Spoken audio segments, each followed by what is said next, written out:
Welcome to the program Improving Thinking Skills the M.M. Patel Way. In this program, we will understand concepts related to thinking skills, measurement of thinking skills using well-defined parameters, methods and techniques of improving thinking skills, and finally, exercises to improve thinking skills. Visit www.youtube.com and search Magan Lal Patel for more videos. In this part, we will discuss concepts related to thinking skills.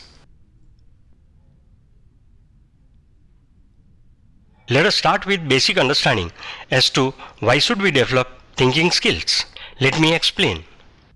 Thinking precedes and affects number 1, our feeling and the way we feel. Number 2, our communication and the way we communicate.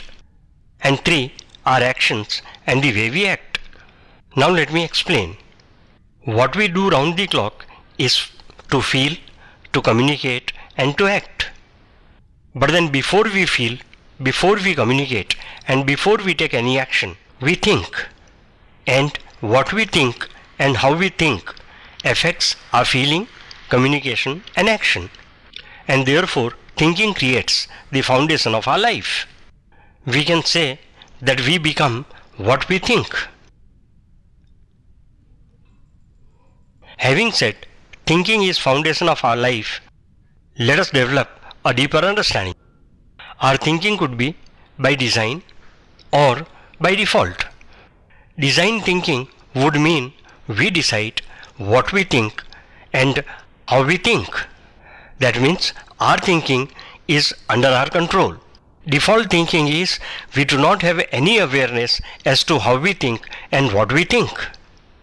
Design thinking is organized, fact-based, objective, sequential, quick, multidirectional, in-depth, clear, open and receptive, logical, and explicit. Against that, if you see the default thinking is unorganized and disorganized, undesirable emotion based and impulsive, subjective, cluttered, slow, one-sided, shallow, confused, blocked and prejudiced, illogical and implicit. Naturally, design thinking will make us effective and default thinking will take us to ineffective actions and undesirable results. And that is the reason why we need to develop thinking skills. Now let us try to understand what does the thinking means. We are going to compare intelligence versus thinking. Many a times we get confused between intelligence and thinking. We start believing that intelligent people will be better thinkers. We also start believing that for better thinking, high IQ is required, which is not correct. To understand thinking skill, let us compare power of an engine of a bike and driving skill of the driver. Let us take a bike of 100 cc engine power. Let us take 3 different drivers and let's take 1 liter petrol. The first driver may get a mileage of 45 km per liter. In the same road condition, the second driver might get 50 km per liter. And using the same bike and same quantity and quality of petrol, the third driver might get 60 km per liter. Now why the difference? Why the difference in mileage? Bike is same, engine is same, road conditions are same, quantity and quality of petrol is same, then why the difference in mileage? Now the difference in mileage because of the driving skill of the drivers. Now we have got 2 factors, power of the engine and driving skills of the drivers. The power of the engine is used by driving skills by different drivers and they get different results in terms of mileage per liter of petrol. Now it's practically impossible to increase power of the engine, but then it is possible to improve driving skills of the drivers. We can learn and improve our driving skills to get better performance of the engine, keeping other conditions same. Now we can equate power of the engine with intelligence and driving skills with thinking skills. The way the driving skill is used to operate the engine or power of the engine, we can use thinking skill to use and get results out of our intelligence. To summarize, intelligence is power and thinking is skill, and we use thinking skill to operate upon our intelligence. Therefore, thinking can be taught, learnt, improved and measured the way we can learn and teach presentation skill or communication skills. At this point, I would like to repeat that thinking is a skill to operate upon our intelligence. Whether we can improve our intelligence or not is a question. There are various opinions, but then there is no doubt that thinking can be taught, learnt, improved and measured.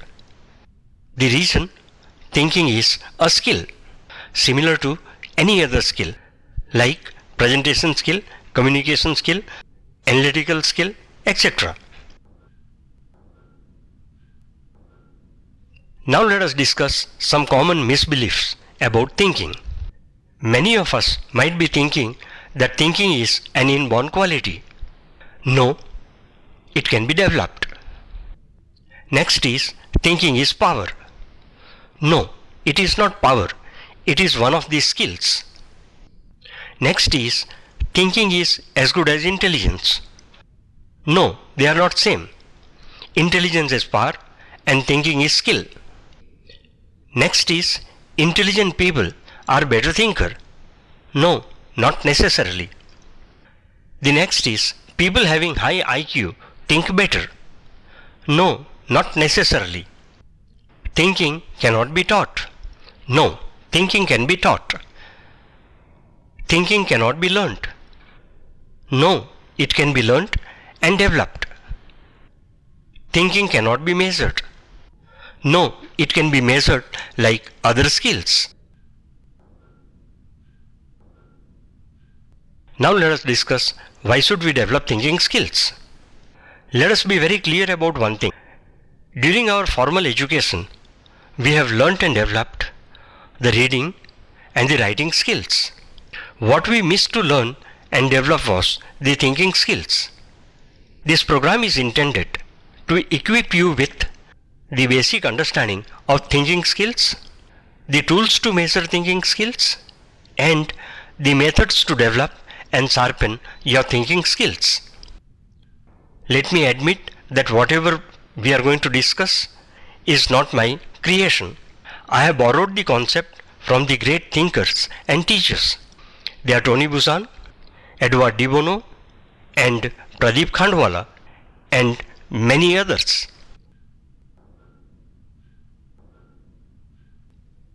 Before we proceed further, I would like to highlight one important point. Many of us might not have worked to develop command over language during our formal education. Better late than never. Let us be very clear that the way we need language to speak, we need language to think explicitly. If I want to make clear, logical and rational communication, I need support of language. In the same way, if I want to think clearly, logically, systematically, sequentially, I need to have command over language. I repeat, we need language to think explicitly. And the best way to develop explicit thinking is to write what we think. This program will indirectly help you to develop your writing skill too. To support what I have said just now, I would like to quote the following lines by Iacocca. The discipline of writing down something is the first step towards making it happen. In conversation, you can get away with all kinds of vagueness and nonsense, often without even realizing it. But there is something about putting your thoughts on paper that forces you to get down to specifics. This way, it is harder to deceive yourself or anybody else. The question here is, have we learnt an effective method of writing down our thoughts, particularly when we are thinking to solve complex problems? All the techniques which we are going to learn require penning your thoughts. I repeat, writing our thoughts will help us to develop explicit thinking. Indirectly, I am saying design thinking. Now let us discuss measuring thinking. But why? I would like to give a concept: process or product. Using process or processes, we create product. Now let us discuss concepts related to process and product. 1. While moving towards the end product, we should focus on process. 2. If process is right, product will be right. 3. A faulty process may give good product once in a while, but not always. 4. Thinking is a process. 5. And therefore, let us make the process as explicit as possible. And finally, 6. An explicit process will, number 1, increase the chances of being right. Number 2, increase our understanding of the process. Number 3, enable us to make correction faster. Now, let us discuss the concept of performance indicators. We take action to get some results. If we are not very clear about the result, our actions might get misguided. A clear understanding of the desired result will make the process stronger. And if we express the desired result in quantified terms, we will be able to make our process stronger. The results in terms of quantity and quality can be called performance indicators. Let us understand it in a better way. 1. Awareness of performance indicators influences our performance. 2. The awareness helps self-evaluation. 3. We can decide performance indicators for each step of the total process. 4. Performance indicators help us to know our progress. And 5. Performance indicators will help us to improve continuously. And therefore, if we want to improve our thinking skill, we need to have clear performance indicators in terms of both quantity and quality. The next concept which I would like to discuss is mindset. If you are praying for rain, stop complaining about mud. Take action. We want a lot of things in life, but many times our wish is those things should come automatically. It is not going to happen. Let us come out of our comfort zone and start taking action.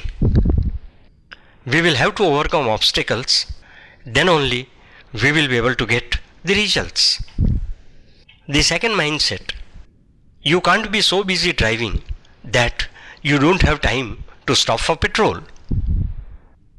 Naturally, when we take action, we need to invest time. Let me acknowledge again. I have heavily drawn ideas from various books of the three authors. I would request you to go through their work to learn more. Read the books by the following three authors. 1. Tony Buzan. 2. Edward de Bono. And 3. Pradeep Khandwala. This is a strong, heartfelt recommendation. Having completed introductory part, we will go to next part, and that is measurement of thinking skills. Visit www.youtube.com and search Maganlal Patel for more videos on improving thinking skills the MM Patel way.